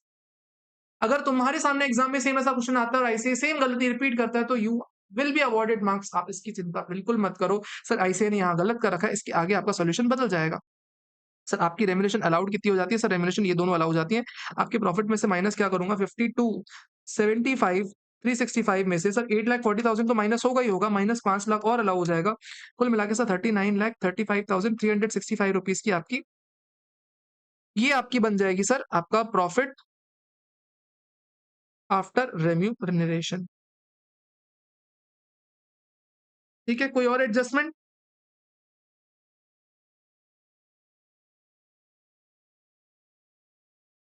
इसके बाद sir long term capital gain आएगा। इसमें लॉन्ग टर्म कैपिटल गेन कितना है? 49.16 minus 26, 49,17,000 minus 26 lakh, 2317,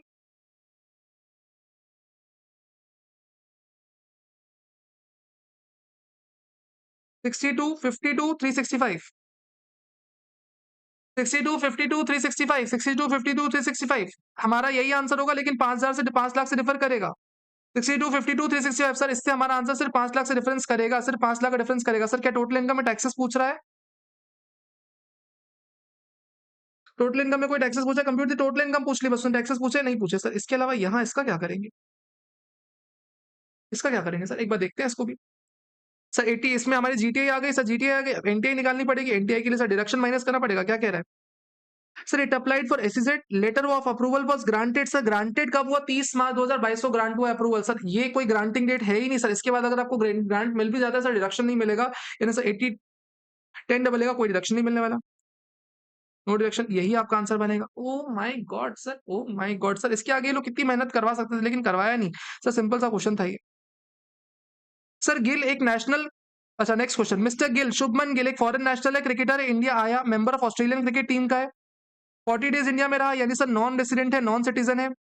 sir income का सेक्शन 115 बीबीए लगने वाला है, टीडीएस का सेक्शन 194 ई लगने वाला है। सर नो एक्सपेंडिचर अलाउड होगा। 12 लाख रुपए उसने मैचेस में इनकम अर्न किया, 3.2 लाख एडवर्टाइजमेंट का मिला। सर 17,000 रुपीज इसने न्यूज़पेपर में एडवर्टाइजमेंट में अर्न किया, 54,000 उसने हॉर्स रेसेस में अर्न किया। सर बहुत ही वाहियात सा क्वेश्चन है। 12 लाख रुपए प्लस 3.2 लाख प्लस 17,000, सर इस पे लगेगा 20%। और सर 54,000 हॉर्स रेसेस का है सर, इस पे लगेगा 30%। कुल मिला के दोनों को ऐड करके हमारा हो जाएगा जो भी टैक्स आ रहा है सर, इस पे 4% एजुकेशन सेस लगाया जाएगा। कंप्यूटर टैक्स लायबिलिटी ऐसे आ जाएगी। सर क्या कोई इनकम अगेंस्ट डिडक्शन मिलेगा? सर क्या स्पेसिफाइड इनकम के अगेंस्ट सीरीज कटेगा? सर जो अपनी ये वाली इनकम है, ये 3 इनकम है, इस पे सर 194 ई में टीडीएस काटना पड़ेगा सर 20 प्लस 4% से। और जो 54,000 की इनकम है इस पे 30 प्लस 4% से टीडीएस काटना पड़ जाएगा। क्या उसको अपना रिटर्न फाइल करना पड़ेगा? Right answer is yes, file करना पड़ेगा। अगर सर ये 3 इनकम्स होती, अगर सर स्पेशल टैक्स रेट वाली इनकम होती तो रिटर्न नहीं फाइल करना पड़ता, लेकिन लॉटरी की इनकम भी है तो फाइल करना पड़ जाएगा। सर ये क्वेश्चन 6 मार्क्स का वर्थ इट ही नहीं है। सर क्वेश्चन नंबर 3 हमारा अर्पण वाला एक क्वेश्चन है सर, बिजनेस ट्रस्ट वाला, same to same as it is question है सर। क्वेश्चन आंसर इसमें कोई दम नहीं है सच, आप इसको देख सकते हो। एक बार जल्दी से आपको बता दे रहा हूँ। Sir wonder a real estate investment trust, sir wonder एक रियल एस्टेट इन्वेस्टमेंट ट्रस्ट है सर। एक सेबी रेगुलेशंस के अकॉर्डिंग 65% वाटर में होल्ड करती है, वाटर में 65% सर वाटर में। सर वाटर हो गई क्या, एक एसपीवी हो गई। सर एसपीवी किसमें टैक्स भरती है? देखना, वाटर लिमिटेड ऑप्टेड टू पे टैक्स अंडर 115 बीडब्ल्यू। सर जो एसपीवी हो 115 बीडब्ल्यू में टैक्स भरती है। सर फिगर्स तक नहीं चेंज किया। अर्पण वाला क्वेश्चन जो आरटीपी है क्वेश्चन, अगर मैं आपको बताऊं सर, आरटीपी नवंबर 24 का क्वेश्चन है, as it is sir, same to same question उन्होंने दे रखा है, बिल्कुल फिगर्स तक चेंज नहीं किया सर, कुछ भी चेंज नहीं किया सर। देखना, इंटरेस्ट इनकम वाटर से अर्न की sir, interest income sir 12 crore sir, इस पे कोई टैक्स नहीं लगेगा, no tax. Dividend income sir, dividend कभी भी कोई भी इनकम अगर एसपीवी से होती है कोई टैक्स नहीं लगता। Short term capital gain sir, इसके हाथ में 1.2 करोड़ का 1.2 करोड़ के शॉर्ट टर्म कैपिटल गेन लगेगा एमएमआर से। Interest receive from unlisted debenture sir 12 lakh rupees sir, MMR से टैक्स लगेगा।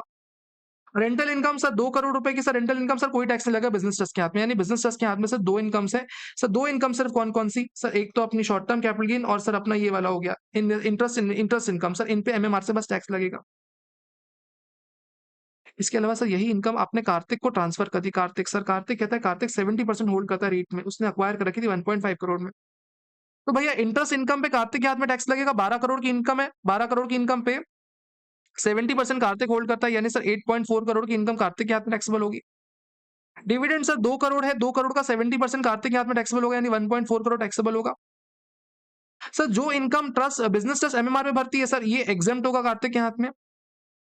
और रेंटल इनकम सर कितनी है? रेंटल इनकम 2 करोड़ की है, तो सर 2 करोड़ पे 70% यानी सर 1.4 करोड़ कार्तिक के हाथ में टैक्सेबल होगा।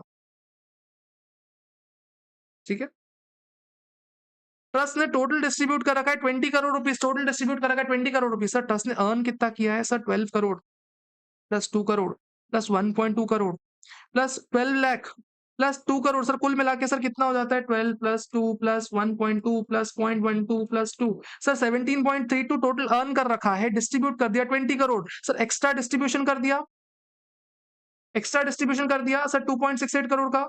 सर 2.68 करोड़ का टैक्स किसके हाथ में लगेगा? 2.68 करोड़ यूनिट होल्डर के हाथ में टैक्स लगता है सर, इसको 56(2)(12) बोलते हैं। बहुत सिंपल प्रोविजन था 56(2)(12) का। जो भी एक्सेस डिस्ट्रीब्यूशन हो जाता है वो यूनिट होल्डर्स के हाथ में टैक्सेबल होता है। जो भी सर एक्सेस डिस्ट्रीब्यूशन होता है सर वो यूनिट होल्डर के हाथ में टैक्सेबल होता है, तो यूनिट होल्डर के हाथ में टैक्सेबल होगा कितना? 70%। अर्पण होल्ड करता है, अर्पण बोल रहा हूँ कार्तिक, मुझे नाम ही इतना याद हो गया सर, नाम ही इतना याद हो गया, इतना सिंपल सा क्वेश्चन था सर। कितना होता है सर? 1.875। इसमें सर हमेशा कॉस्ट ऑफ एक्विजिशन का डिडक्शन मिलता है, यानी सर कुल मिला के 37.6 लाख रुपीज इसके हाथ में टैक्सेबल होगा। कुल मिला के इन चार का टोटल कर लूंगा, मेरा आंसर आ जाएगा sir as it is question, बिल्कुल सिंपल सा क्वेश्चन, बिल्कुल दिमाग ही नहीं लगाए ऐसा क्वेश्चन वाला है, ऐसा क्वेश्चन दे रखा है। बिल्कुल सेम टू सेम सर 37.6, बिल्कुल अर्पण वाला क्वेश्चन ही नाम बदल के इन्होंने दे दिया, बिल्कुल मेहनत की ही नहीं इस क्वेश्चन में। मिस्टर वरुण, वरुण एक इंडियन सिटीजन है, 44 इयर्स के, इंडिया छोड़ दिया था 1 अप्रैल 2022 को, सेटल हो गए कंट्री बी में, बट क्योंकि उसके कुछ पर्सनल अनअवॉइडेबल सर्कमस्टेंसेस थे वो परमानेंटली अब इंडिया आ गए। सर अगर जून में इंडिया आ रहे हैं तो रेसिडेंट बन जाएंगे, और 2022 में अगर इंडिया के बाहर गए हुए थे, यानी सर आपका वो अगर आप 22 में जा रहे हो तो 4 साल में, सॉरी 7 इयर्स में आपने कम से कम 730 डेज भी कंडीशन फुलफिल कर रखी होगी, प्लस आप 10 इयर्स में 2 साल के लिए रेसिडेंट में रहे होगे, तो सर ये जो वरुण है वो ROR बन जाएगा, ROR बन जाएगा। उसके पास रेसिडेंशियल प्रॉपर्टी थी कनाडा, सॉरी कंट्री बी में, जो उसने अर्न कर रखी थी रेंटल इनकम $48,000 की, $48,000 की। सर कभी भी अगर रेंटल इनकम को कन्वर्ट करना होता है तो सर ईयर एंड का रेट लेते हैं, सर आपको याद दिला दूं मैं। सर रेंटल इनकम को कन्वर्ट करते हैं, पीजीपी की इनकम को कन्वर्ट करते हैं, या आईएफएस को कन्वर्ट करते हैं सर। इन तीनों में आईएफएस भी कौन सा? इंटरेस्ट और डिविडेंड के अलावा वाला। सर इसका ईयर एंड रेट लेते हैं, और सर अदर इनकम में सर जिस मंथ में अक्रू हो रही है, जिस मंथ में अक्रू हो रही है उसके प्रीसीडिंग मंथ की लास्ट डेट का रेट लेते हैं, लास्ट डेट का रेट लेते हैं। तो सर इसके लिए ईयर एंड का रेट लेंगे, ईयर एंड रेट सर 86 है।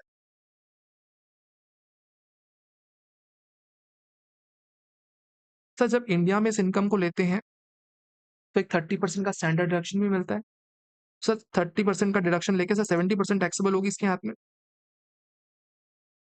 कुल मिला के सर 2889600 ये हाउस प्रॉपर्टी की इनकम होगी। He is eligible for basic exemption limit of 15,000 and on balance income वो 20% टैक्स भरता है, ठीक है कोई दिक्कत नहीं, वहां पे टैक्स भर दिया उसने जून में। He has business income in India sir 940 की बिजनेस इनकम है, कोई बात नहीं। He also received a dividend of rupees 33,70,3375 from an company and interest 19,000 rupees savings account में पीएनबी में। अच्छा सर अगर डिविडेंड अर्न कर रखा है 33 लाख 7 इसका 3,37,500, तो सर 90% के बराबर होगा ये, यानी सर 3,75,000 रुपीज का डिविडेंड अर्न होगा, प्लस सेविंग्स बैंक में कितना पैसा मिला हुआ है सर? 19,800। सर 19,800 का अगर सेविंग्स बैंक में इंटरेस्ट है, सेविंग्स बैंक में इंटरेस्ट से कभी भी टीडीएस नहीं कटता। Okay, okay sir, okay. Compute the net tax liability in the hands of Varun after relief under section 91A. Ignore foreign tax rules, अच्छा उस कंट्री के रूल्स को भूल जाओ, अजम्पशन अज्यूम करो इंडिया में कोई डीटीडब्ल्यू नहीं है। सर अज्यूम करो उसने डिफॉल्ट टैक्स रेजिम में टैक्स भरा हुआ है, ठीक है सर। अगर डिफॉल्ट टैक्स रेजिम में तो सर 80 टीटीए नहीं मिलेगा, बस वो ध्यान देना है। कितना हो गया सर? 28,89,600 प्लस 940, जो हाईलाइट करो सर इसको ऐड करना है, 28,89,600 प्लस आपकी 940 प्लस 3,75 प्लस 19,800, हमारी टोटल इनकम आ जाएगी। क्या सर 42,24,400 सर, ये हमारी जीटीआई आनी चाहिए, चेक करें। 42,24,400 जीटीआई आनी चाहिए। इसमें टैक्स कैसे निकालते हैं सर? माइनस करो 15 लाख, मल्टीप्लाई करो 30%, प्लस करो 1,40,000 रुपीज, इन सब पे मिला दो सर 1.04 सर, ऐसे आ जाएगा। आईसीआई भी ऐसे करता है, आप कर सकते हो।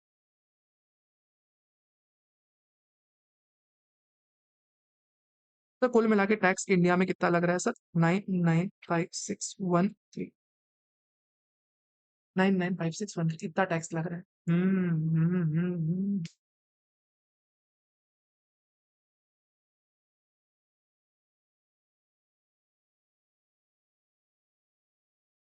सर ये टैक्स हो गया, एवरेज रेट ऑफ टैक्स निकालो।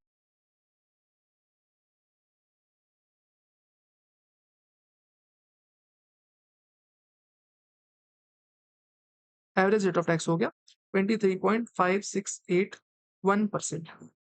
सर अपने को रिलीफ निकालने के लिए तीन चीज चाहिए होती हैं, W tax income multiplied by average rate of tax, foreign tax rate which ever is lower.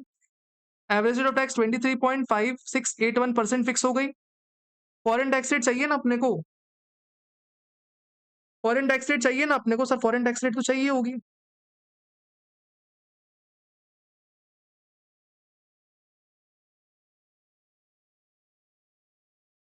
Sir foreign tax rate कितनी है, देखना देखना, 48,000 की इनकम है, इस पे 15,000 पे तो कोई टैक्स नहीं लग रहा। बैलेंस 23,000 में 33,000 पे सर 20% लग रहा है, यानी 6600 का टैक्स यहाँ लग रहा है, यानी 6600 का टोटल टैक्स लग रहा है ऑन 48,000 की income.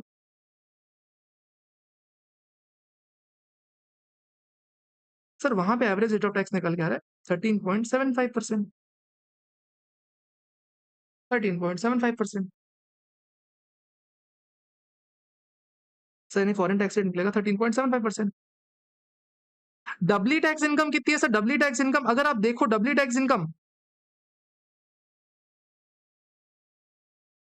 Sir doubly tax income अगर आप देखोगे ना तो 48,000 वहां पे टैक्सेबल है, वहां पे टैक्स $48,000 पे लग रहा है, $48,000 पे वहां पे टैक्स लग रहा है। ठीक है, इंडिया में सर किस पे टैक्स लग रहा है, इंडिया में सर सिर्फ इस पे लग रहा है 28,800, 28,89,600। तो डब्ल्यू टैक्स इनकम 28,89,600 हो गई, इस पे आप 13% ले लो, डिवाइडेड बाई 100 इंटू 28,89,600। आपकी रिलीफ कितनी आ जानी चाहिए, 397, 320, इतनी रिलीफ आनी चाहिए, इतनी रिलीफ आनी चाहिए। हाँ, आइडियली सर आपका सही होगा आंसर, आइडियली आपका आंसर सही होगा, एक बार चेक करो, अगर डिफरेंस आता तो I will tell you a reason, I will tell you a reason. 397, 320 sir सही आया, बिल्कुल सही आया। आप चेक करो, डब्ल्यू टैक्स इनकम पे हमने मल्टीप्लाई कर रखा है इसको, हमारा आंसर बिल्कुल सही आया, बिल्कुल सही आया। सर कई बार क्या होता है ना, स्टूडेंट्स कंफ्यूज हो जाते हैं, कई बार स्टूडेंट्स कंफ्यूज हो जाते हैं। सर काहे को कंफ्यूज हो जाते हैं, देखना सर, ये तो फॉरेन की टैक्स रेट दे रखी है सर, हमारा जो टी ये है, क्या बोलते, क्या दे रखा था, टैक्स पेड दे रखा है सर, टैक्स पेड दे रखा है, टैक्स पेड दे रखा है sir, tax paid, so tax paid को भी तो कन्वर्ट करना पड़ेगा। अरे बाबा tax paid, actual tax paid versus actual Indian tax paid in that country versus tax paid in India, sir section 90 की रिलीफ में निकला आता है। हम यहाँ सेक्शन 91 की रिलीफ पूछ रहे हैं, सेक्शन 91 की रिलीफ में क्या होता है sir, doubly tax income multiplied by average rate of tax और foreign tax rate sir whichever is lower. Sir यहाँ पे एक्चुअल टैक्सेस का कंपैरिजन करना ही नहीं है। अगर हमको बोलता सेक्शन 90 की रिलीफ निकालनी है तो हम क्या करते, हम यहाँ जो टैक्सेस पे किए, यहाँ 6600 के टैक्सेस पे किए सर, इसको कन्वर्ट करते, इसको कन्वर्ट करते, जो भी सर टैक्सेस पेड की डेट है इसके पिछले वाले मंथ की लास्ट डेट से कन्वर्ट करते, कन्वर्ट करने के बाद जो टैक्स है इसको कंपेयर करते, ऐसा करते अगर सेक्शन 90 की रिलीफ पूछता। लेकिन सेक्शन 90 की रिलीफ नहीं पूछा, सेक्शन 91 की रिलीफ पूछा है, तो जो अननेसेसरी कंफ्यूजन कर रहे हैं ना, उसमें कोई सेंस नहीं बनेगा। सेक्शन 90 की रिलीफ सिंपली ऐसे निकलती है, doubly tax income multiply by foreign tax rate और sir average rate of tax whichever is lower. Section 91 की रिलीफ निकलती है taxes paid in India versus taxes paid in that country. Simple फंडा इतना है सर, अननेसेसरी कंफ्यूजन करने का कोई सेंस नहीं बनाएगा। Examine and compute the TDS, sir TDS liability निकालनी है सर, टीडीएस के क्वेश्चन बड़े सिंपल से होते हैं। Shivanand has been running a sole proprietary business and turnover 202 lakh का लास्ट ईयर का, लास्ट ईयर अगर टर्नओवर आपका 202 लाख है यानी सर आप हाईजैकर में आ जाओगे। Sir he pays monthly rent of 15,000 rupees for the office premises to mister Sam, 15,000 per month का रेंट दे रहा है sir, for building besides 16,000 rupees Sam को दे रहा है towards furniture fixtures.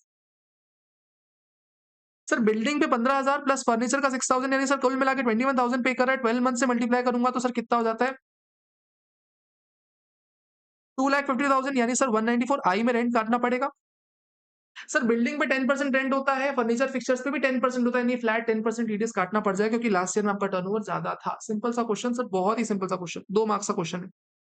Mister J individual who sells in business during year ended 31 March last year की sales 2.2 crore, यानी इस बार आप हाईजैक करो 9 लाख रुपए आप चेक से पेमेंट कर रहे हो to contractor for construction of the factory building.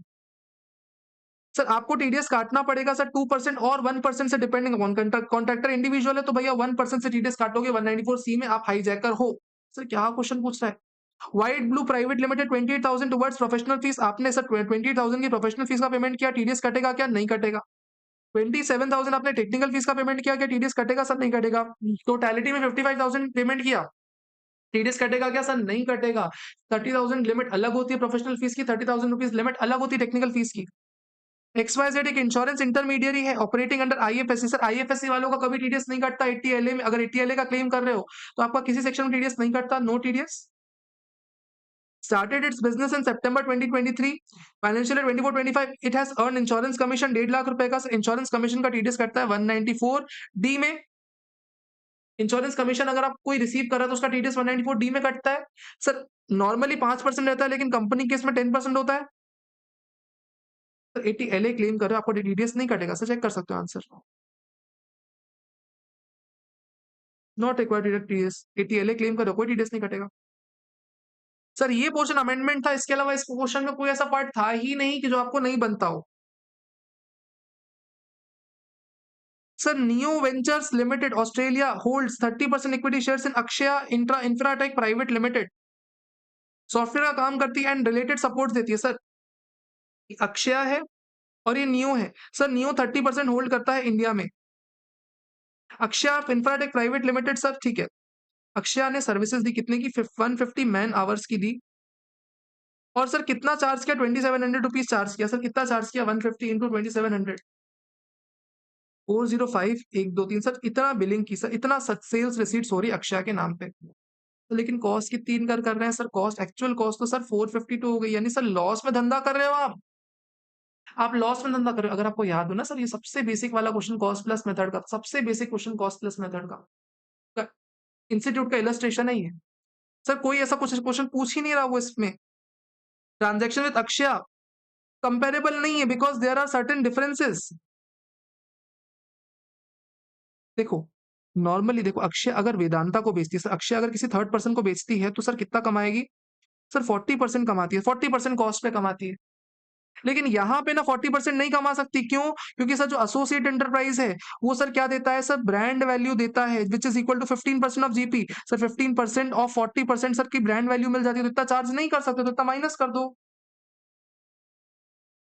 6% minus कर दो। देखो आप अपने एसोसिएट, देखो बहुत सिंपल क्वेश्चन है, इसमें स्ट्रेच करने का सेंस ही नहीं है। मैं अपने एसोसिएट से कम चार्ज कर रहा हूँ, थर्ड पर्सन ज्यादा चार्ज कर रहा हूँ। थर्ड पर्सन से क्यों ज्यादा चार्ज कर रहा हूँ? क्योंकि सर थर्ड पर्सन को मेरे को ब्रांड वैल्यू नहीं मिलती, थर्ड पर्सन में कोई ब्रांड वैल्यू का बेनिफिट नहीं है। सरकार कहती है तुमको एसोसिएट ब्रांड दे रहा है ना, एसोसिएट ब्रांड वैल्यू दे रहा है ना, तो उससे कम चार्ज करो।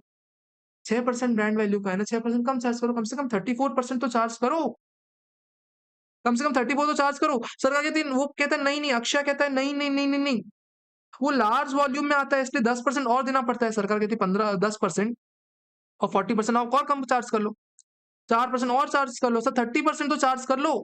कहता है नहीं नहीं नहीं नहीं नहीं नहीं नहीं। सर इसके केस में अक्षय के नियो के केस में अपने को रिस्क भी नहीं है इनकर करना पड़ता, दूसरों के में तो अपने को रिस्क होता है, रिस्क इनकर करना पड़ता है। सरकार कहती है कितना रिस्क है सर? 20% ऑफ जीपी, 20% ऑफ 40%, यानी सर कुल मिला के कितना होता है? 8% का और माइनस तो 22% तो चार्ज कर लो, 22%। अक्षय कहता है नहीं। Akshay offered 1 month credit to Neo, cost of provide 5% of normal gross profit margin, 5% of normal gross profit margin है, ठीक है। No credit. सर आपने अपने एसोसिएट को गारंटी दे रखी है, पर अपने अपने एसोसिएट को क्रेडिट दे रखा है, थर्ड पर्सन को क्रेडिट भी नहीं देते, तो अब तो ज्यादा चार्ज करना चाहिए ना, अब तो आपका जीपी मार्जिन बढ़ना चाहिए। 5% ऑफ 40%, और 40% आपका बढ़ना चाहिए।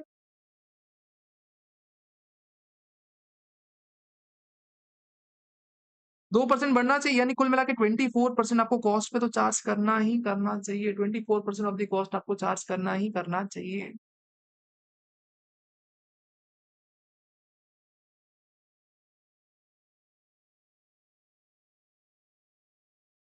अगर आपको बताऊं मैं कॉस्ट कितनी थी, 4,50,000 रुपीज, सॉरी 4,05,000 रुपीज प्लस 24%।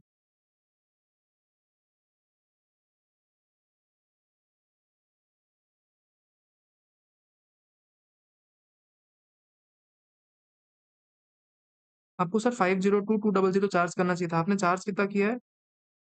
नहीं, सॉरी सॉरी सॉरी, कॉस्ट आपकी अलग है, कॉस्ट आपकी इतनी है, 452 की कॉस्ट है, प्लस 24% चार्ज करना चाहिए था।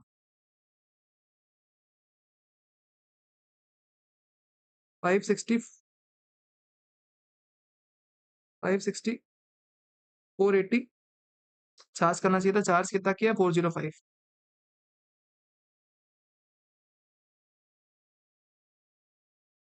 24%, 155 का एडजस्टमेंट, 560, 480 और 405 चार्ज करके। Sir simplest question of transfer pricing that one can ever ask, इतना सिंपल क्वेश्चन। सर रीजंस बताओ किन्हीं तीन में से दो को। सर ऑर्डर था असेसमेंट ये 23-24 का, असेसिंग ऑफिसर ने गलती से सर पिछले साल का टाइप कर दिया, सर गलती कर दी छोटी सी। रेलेवेंट प्रोविजंस क्या बताओ? एसएससी ने क्लेम किया अपील में कि भैया और नोटिस इनवैलिड है, डिस्कस दी करेक्टनेस। एक बात बताओ, असेसिंग ऑफिसर ने सर 23-24 का असेसमेंट ऑर्डर के बदले 22-23 का ऑर्डर बोल के उसको पास कर दिया।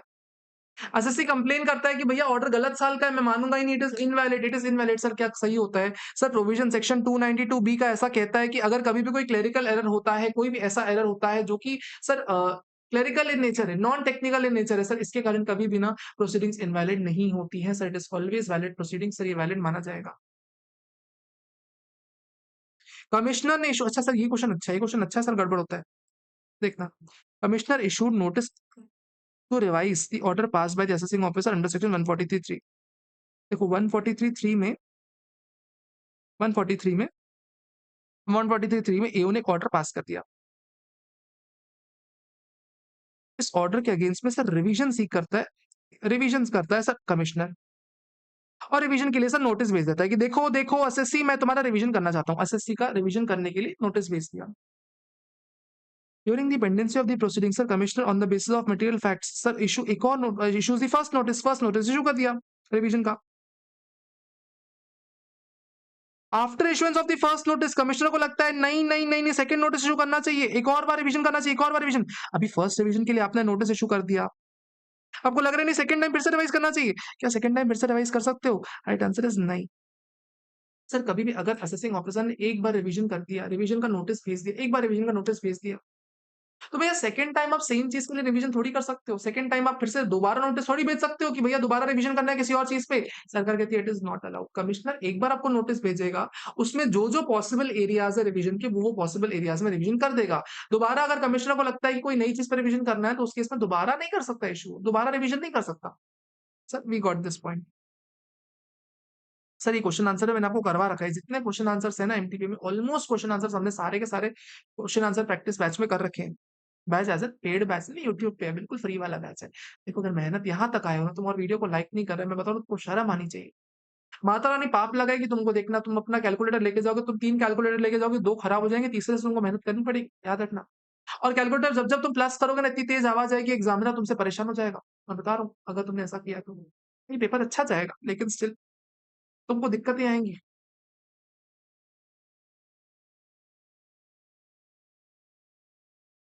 थर्ड क्वेश्चन, अरे बाबा रे, इतना बड़ा क्वेश्चन, इतना बड़ा क्वेश्चन, देखते क्या कह रहे हैं। सर एक बार नीचे की लाइन देखें, company SSC filed miscellaneous application for rectification.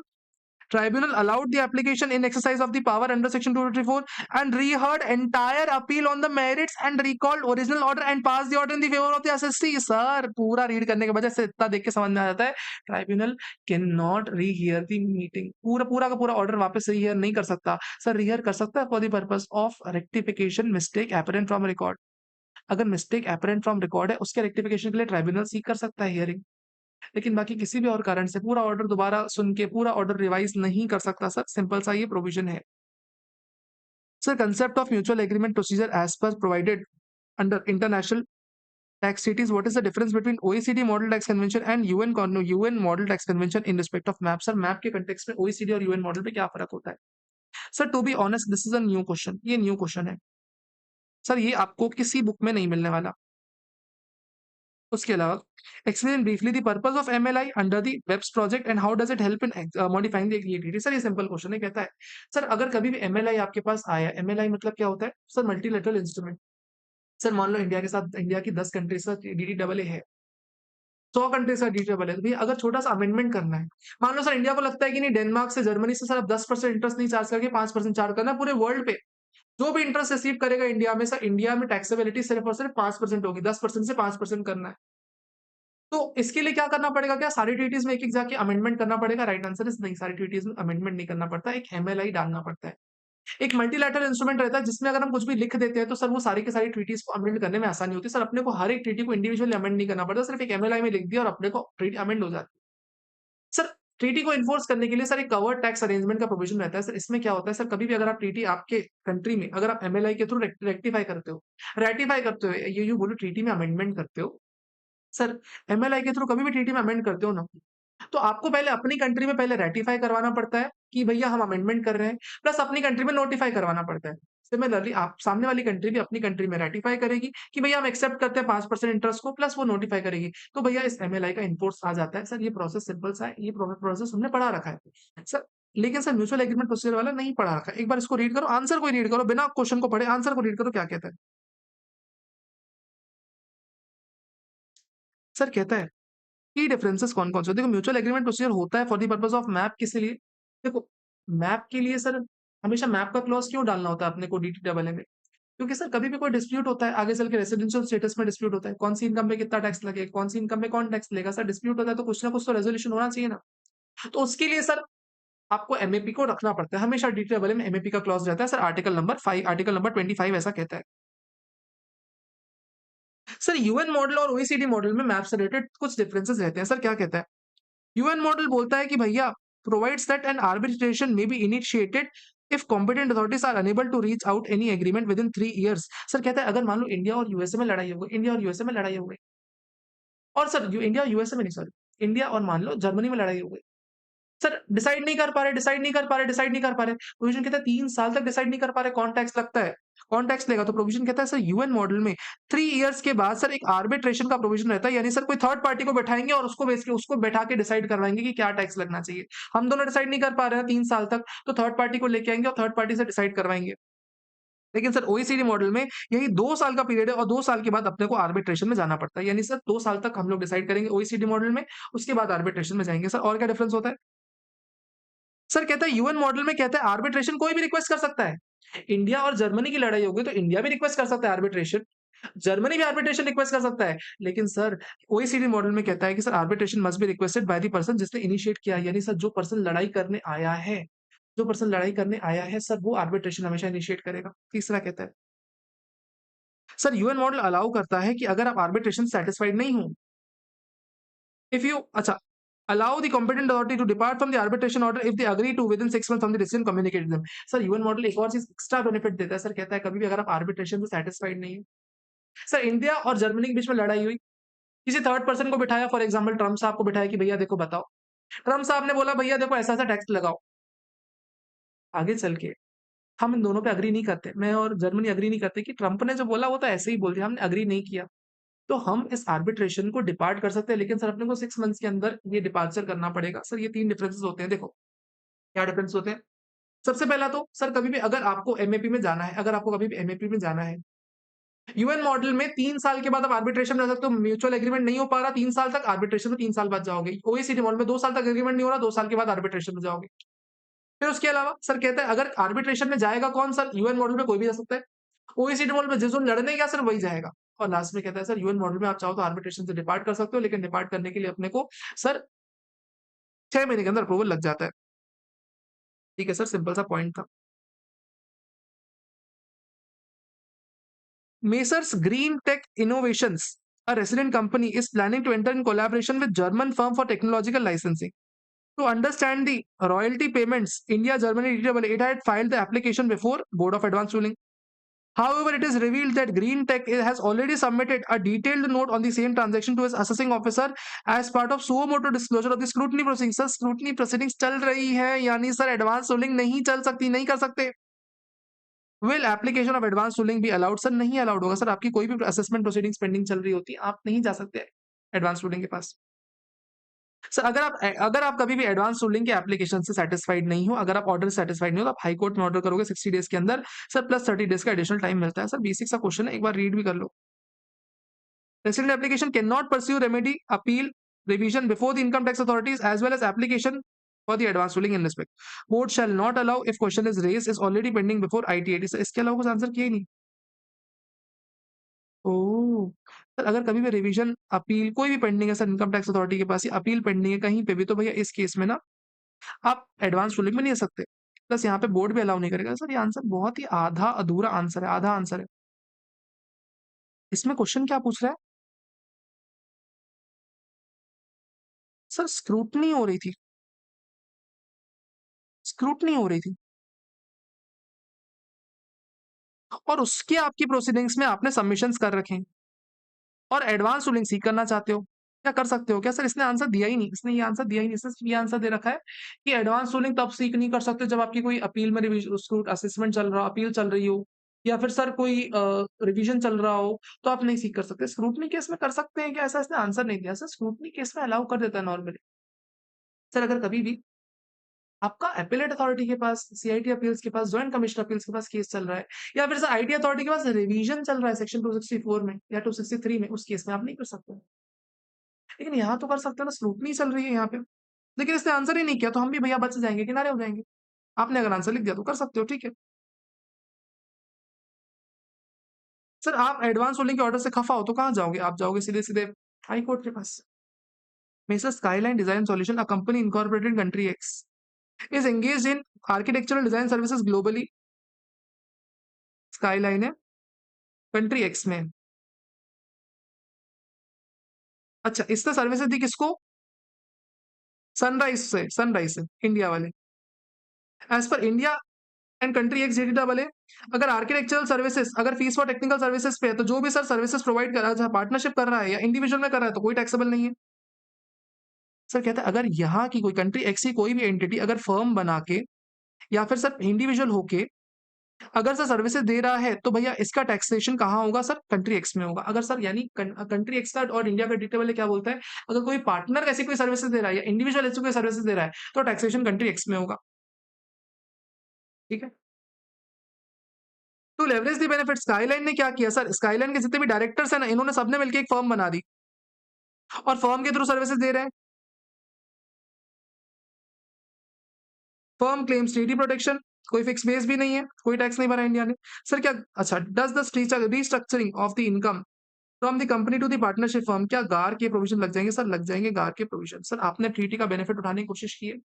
Sir ultimately इस जो पार्टनरशिप फर्म का है सर पार्टनरशिप फर्म का कोई कमर्शियल सब्सटेंस है ही नहीं, कोई कमर्शियल सब्सटेंस है ही नहीं। सर ये पार्टनरशिप आपका एक कनेक्टेड पर्सन है सर, सिर्फ और सिर्फ रीराउट करने के लिए आपने पार्टनरशिप बना रखी है बट अल्टीमेटली आप ट्रांजेक्शन तो कंपनी से ही कर रहे हो। इसलिए sir this transaction has no commercial substance. Sir इस पे इंडिया में टैक्स लग जाएगा, गार के प्रोविजंस इन्वोक हो जाएंगे। This transaction will be impermissible avoidance agreement.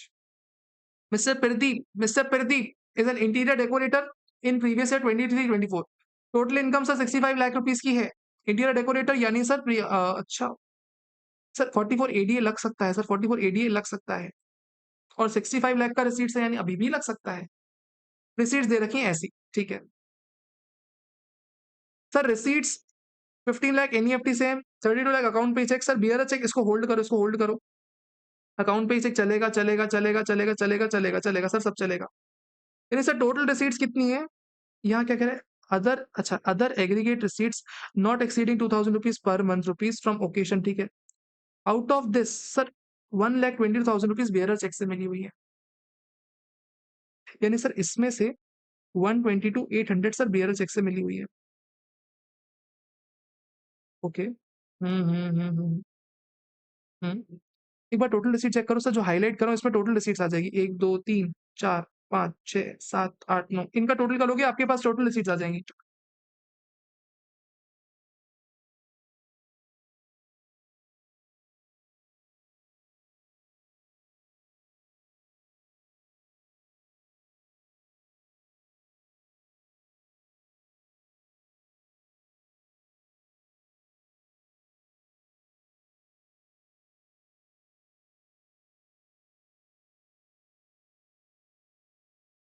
65 lakh ही हो रहा है टोटल रिसीट्स, यानी सर क्वेश्चन बिल्कुल सही है 65 लाख। इसमें से सर आपने 1,12,000 आपने कैश में ले रखा है प्लस 122,800 ये आपने कैश में ले रखा है। 112 प्लस 122,800 डिवाइडेड बाय 65 है। यानी कैसे ऐसा कर सकता हूँ 3% आपका जो टर्नओवर है वो कैश में है। सर कभी पेमेंट चेक करते ही नहीं है, कभी पेमेंट चेक करते ही नहीं, पेमेंट चेक करते ही नहीं अपने को। क्यों चेक नहीं करते भैया? क्योंकि अपने को सर रिसीट देखनी होती है 44 एडीए के केस में। 44 एडीए केस में सर रिसीट देखनी होती है। सर क्या 44 एडीए ऑप्ट कर सकता है? जरूरत नहीं है, जरूरत नहीं है सर, जरूरत नहीं। 44 एडीए क्लेम कर सकता है ये सर। 6 मार्क्स का क्वेश्चन, कोई वर्थ इट ही नहीं है 6 मार्क्स का तो। ठीक है, नॉट फॉर प्रेजेंट टैक्सेशन और ऑडिट करवाने की जरूरत नहीं। 3.61 हमारा। This is all about your MCQ. Sir इस पेपर में अगर मैं एमसीक्यू की बात करूं, 30 में से अगर आपके 20 आ रहे हैं ना, you are in a good stage. 60 में से अगर आपके सर 45 प्लस आ रहे हैं, आप गुड, सॉरी 70 में से 45 प्लस आ रहे हैं आपके, 65 मार्क्स आपके आने चाहिए नियरली सर। अगर पेपर, क्योंकि सिंपल है, पेपर सिंपल है सर। अगर आपके समवेयर बिटवीन 55 40 50 से लेके 60 के बीच में आ रहे हैं, आपको थोड़ा सा वर्क और करने की जरूरत है। लेस देन 50 आ रहे हैं तो भैया इस केस में आपकी सिचुएशन अच्छी नहीं है, सिचुएशन नॉट गुड। अच्छा बिना पढ़े दे रहे हो तो बात अलग है, लेकिन अगर पढ़ने के बाद, एक रिवीजन करने के बाद अगर आपको रिटेन करने में दिक्कत हो रही है, क्योंकि सिमिलर क्वेश्चन रिपीट हुए ना, कोई नए क्वेश्चन तो ऐसे आए नहीं, तो अगर इतना करने में आपको दिक्कत आ रही है तो there is some serious issue. Sir अपने को ये बात बिल्कुल क्रिस्टल क्लियर फॉर्म में समझ में आ जाती है। भैया अगर मेरी मेहनत पसंद आ रही हो ना, इसको जरूर लाइक करना, वीडियो को, चैनल को सब्सक्राइब करना एंड घंटी जरूर बजा देना, ताकि ना जब कभी मैं ऑनलाइन आऊँ, जब कभी मैं वीडियो अपलोड करूँ तो मेरे पास मैसेज आ जाए। तुम्हारे काम का ही वीडियो लाता हूँ, कभी तुम्हारे अगेंस्ट वीडियो नहीं लाता, तो थोड़ा सा सपोर्ट बंद कर दो, थोड़ा सपोर्ट कर दो भाई को। See you guys in the some other video. Comment में लिख के बताना कौन सा वीडियो चाहिए। और and also many thanks for watching, many thanks for coming. Bye bye.